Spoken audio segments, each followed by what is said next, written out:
Дорогі українці, цей рік почався 24 лютого. Без передмов і прелюдій. Різко, рано, о 4 годині. Було темно, було гучно, багатьом було складно, комусь страшно. Минуло 311 днів. Нам все ще може бути темно, гучно і складно.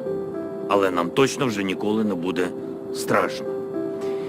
І ніколи не буде соромно. Це був наш рік. Рік України. Рік українців. 24 лютого ми прокинулись. Інші ми, інший народ, інші українці. Перші ракети остаточно зруйнували лабіринт ілюзій. Ми побачили, хто є хто. На що здатні друзі, вороги, а головне, на що здатні ми самі. 24 лютого мільйони з нас зробили вибір. Не білий прапор, а синьо-жовтий стяг. Не втеча, а зустріч. Зустріч ворога. Опір і боротьба. Вибухи 24 лютого нас оглушили. Відтоді ми не все чуємо і не всіх слухаємо. Нам казали, у вас немає інших варіантів, аніж здатися. Ми кажемо, у нас немає інших варіантів, аніж перемогти. Дорогі українці, залишається кілька хвилин до Нового року. Я хочу всім нам зараз побажати одного – перемоги. І це головне. Одне побажання для всіх українців. Нехай цей рік буде роком повернення. Повернення наших людей, воїнів до своїх родин, полонених до своїх домівок, переселенців до своєї України. Повернення наших земель і тимчасово окуповані стануть назавжди вільними. Повернення до звичайного життя, до щасливих хвилин без комендантської години, до земних радощів без повітряних тривог, повернення того, що у нас вкрали, дитинства наших дітей, спокійної старості нашим батькам, щоб на канікулах онуки приїхали до бабусь і дідусів на Ковуни, у Херсон, на Черешню, в Мелітополь, щоб наші міста були вільні, наші друзі вірні. І щоб у звітах біля цифри 100 тисяч знищених ворогів, тисяч одиниць знищеної російської техніки з'явилась наша головна цифра і головний успіх – 603 тисячі 628 кілометрів квадратних. Площа незалежної України. Як це було від 1991 року. І як це буде завжди. Нехай все це принесе новий рік. Ми готові за це боротись. Ось чому кожен з нас тут. Я тут. Ми тут. Ви тут. Всі тут. Ми всі. Це Україна. Слава Україні. З Новим роком.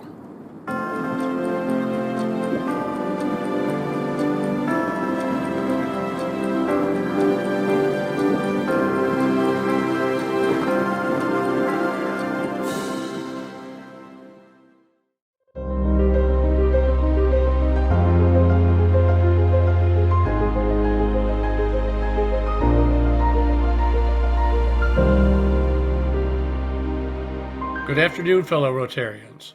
I'm Rem Sprague, and I'm pleased to serve as moderator for this afternoon's presentation.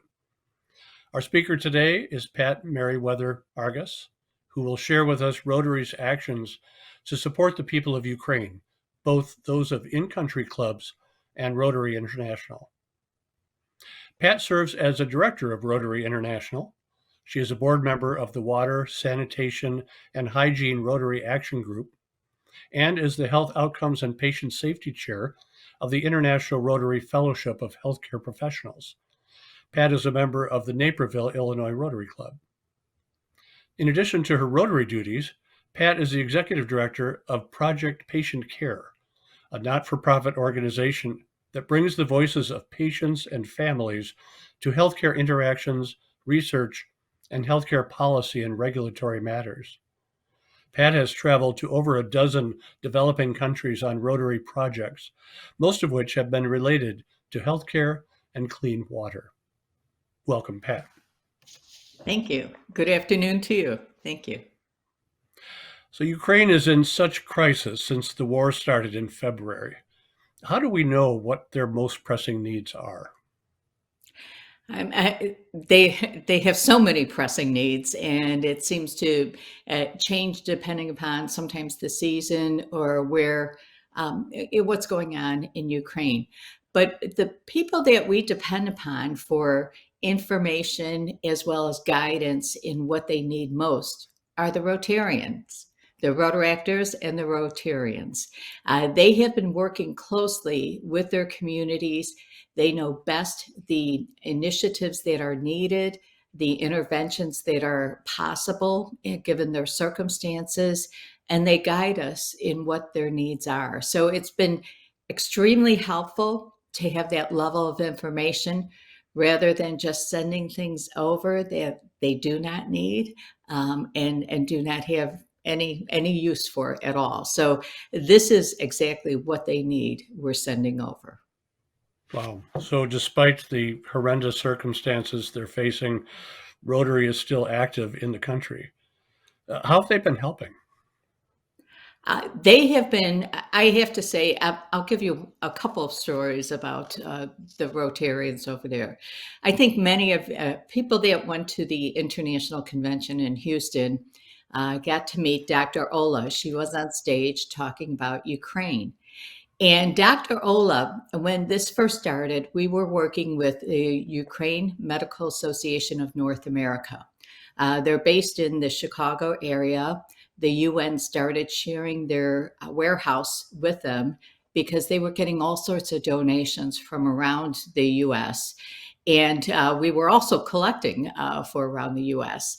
And we asked her, could you be on a Zoom with us so we can engage our members and get them excited and participating in this initiative? And she got on the Zoom. It was dark at night, and she's talking from her car. And she said, I must hurry. I must drive fast because I'm past curfew. And she had just finished a surgery. And she felt that it was important to be on Zoom to communicate to people what was going on. So again, another person, Mykola. Mykola is a past district governor, and he's out of Odessa. And he put together, this was phenomenal. In the midst of all this going on, he put together a conference. And he had people from around the world saying how they're helping out and working. And it was, again, if you know Mykola, everything is top rate performance in terms of productions and everything. And it was the same, even though he didn't have much light in his building because, again, the lights were out. He was on curfew. And they just kept on moving ahead. And they were so gracious in providing us the information that we needed, and also helping us find providers, manufacturers of goods that they needed, especially for medical. So again, I can't say enough about them. They've been wonderful. Yeah, really heroic. Yes. So Ukraine Rotary members really are dependent upon others to purchase goods and services from outside the country. What's that been like, and how does it actually work? Well, the wonderful thing is when the war started, Rotary started a disaster fund, and the disaster fund garnered, over $15 million in just a couple of weeks. So being able to tap into that disaster fund has been very helpful. But one thing that we learned during a disaster is the people that are in the districts that are affected by a disaster of this scope, not just one community or one town, but of the whole district. They they don't have any place to spend the money because the manufacturers have gone or their shops have been bombed or closed. They depend upon people, Rotarians from the outside, to purchase the equipment and supplies and then work to get it into Ukraine. So that's been a surprise for all of us. So they are dependent upon us.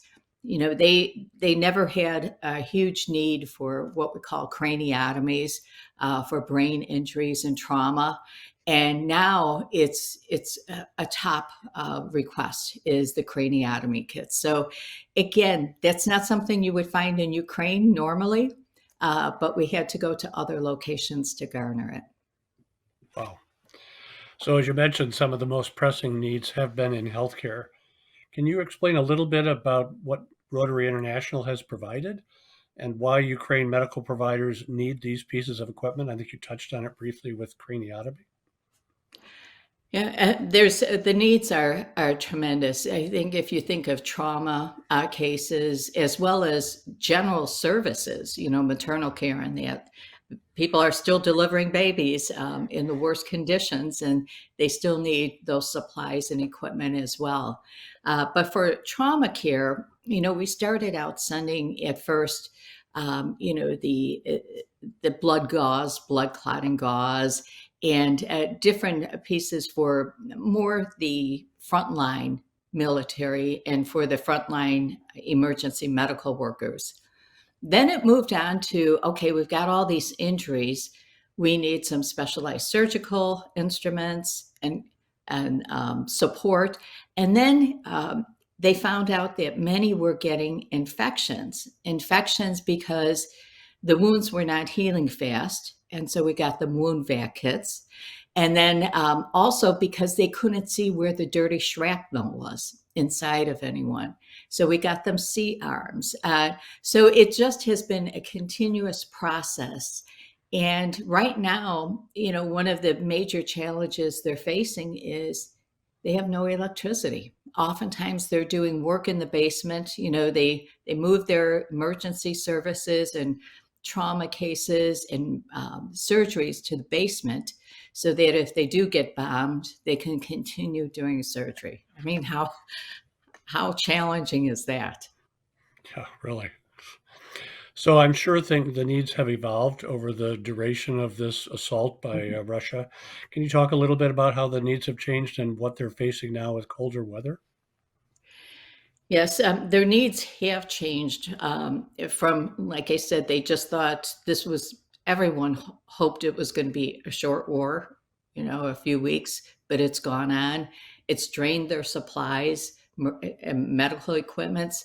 Over 120 of their facilities, hospitals have been hit, bombed, and targeted. So again, the needs are many, but they're trying to prioritize the greatest needs to save the greatest amount of lives. And so that's why you see surgery at the top of the list because of the needs they have there.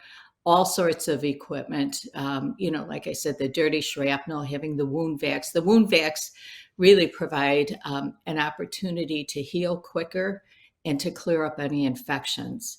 And then the C-arms allow them to see what's inside that person. Sometimes they can only see what's evident.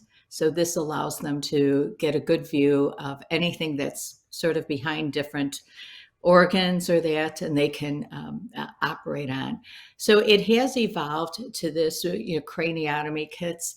But now it's also the basics. They're doing surgery and the lights go out. Which means the oxygen machines go out. So they have to have some sort of backup generators, and that's a priority. As well as we've been providing them with solar lights so that some of the solar lights can light up a whole surgical room. And, the sun's sort of free, so you don't have to worry about purchasing fuel. But they can also recharge their phones, because sometimes their phones, when they're trying to contact each other for supplies or what's going on at their center, they don't have the ability to communicate when the electricity goes out. And it's going out more and more often. And I have to say, one thing that I found amazing was the movement of surgical suites to the basement so that they can protect the patients. I mean, I have pictures of, it would never pass the Joint Commission or Medicare and Medicaid surveys, but it just was, it's like, I'm old enough to remember MASH. So it's like Yep. MASH. It's like MASH. Really. Yeah.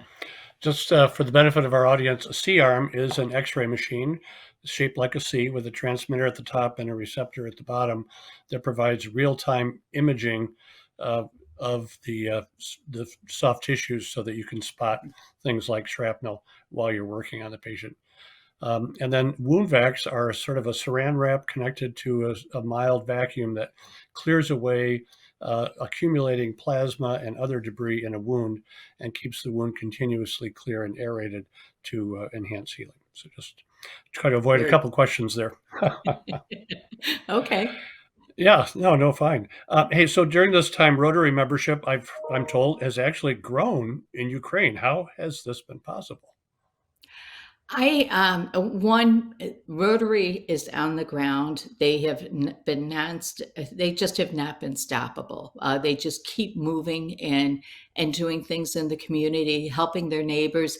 They were also part of the early rescue teams that used to go out after bombing and help those that had been injured.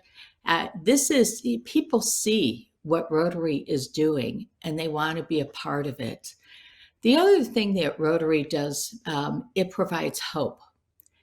Sometimes when you're in a situation and everything seems to be crashing around you and you just don't know how you're going to get out of it, Rotary surrounds itself with fellowship and also support. It gives people a purpose.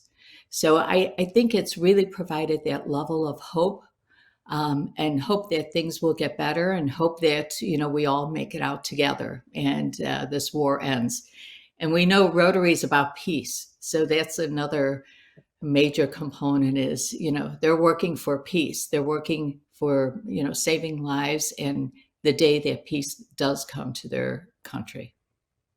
I think all of us have been struck by the resilience, the innovation, the perseverance of the people of Ukraine in the face of tremendous assault.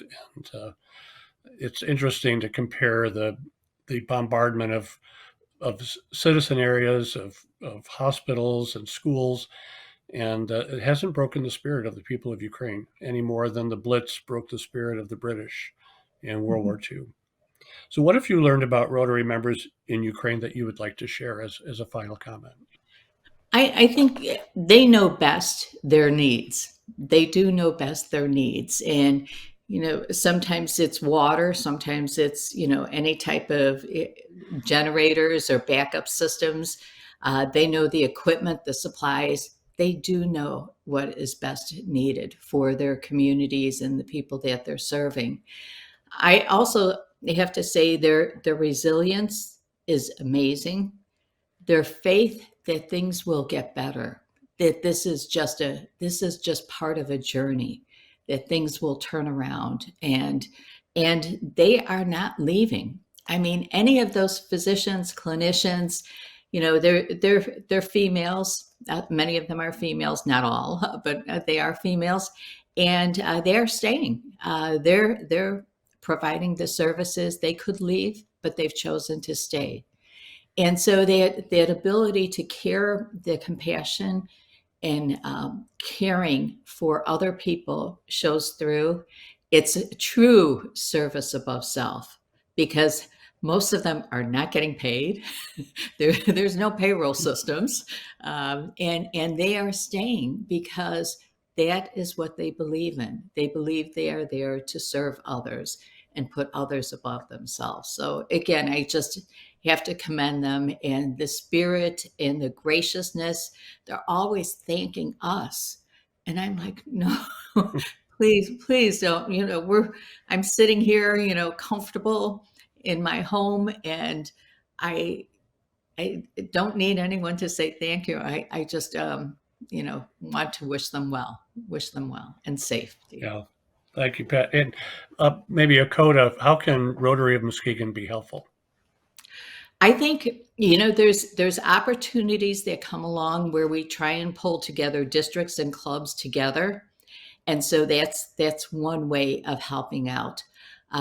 There's many initiatives that will be ongoing because, like I said, the healthcare needs haven't gone away. They've only increased. The need for water, for light. And then this is sort of like the beginning, because once the war is over, a major journey begins. Because when you look at the amount of destruction, so think about it, there are needs now. Don't look away, because they really do need everything they ask for. And then when the time comes for rebuilding, that's when we all need to join together and work together for them and their communities. Yeah. Well, thanks again, Pat, for this really informative presentation. I hope you'll be available on Zoom during the club meeting to answer some questions from our audience. And yes, I will. Just tell me what they're having for lunch. All right. With that, we'll bring this presentation to a close. Thanks again, Pat. Okay. Thank you so much. Thank you.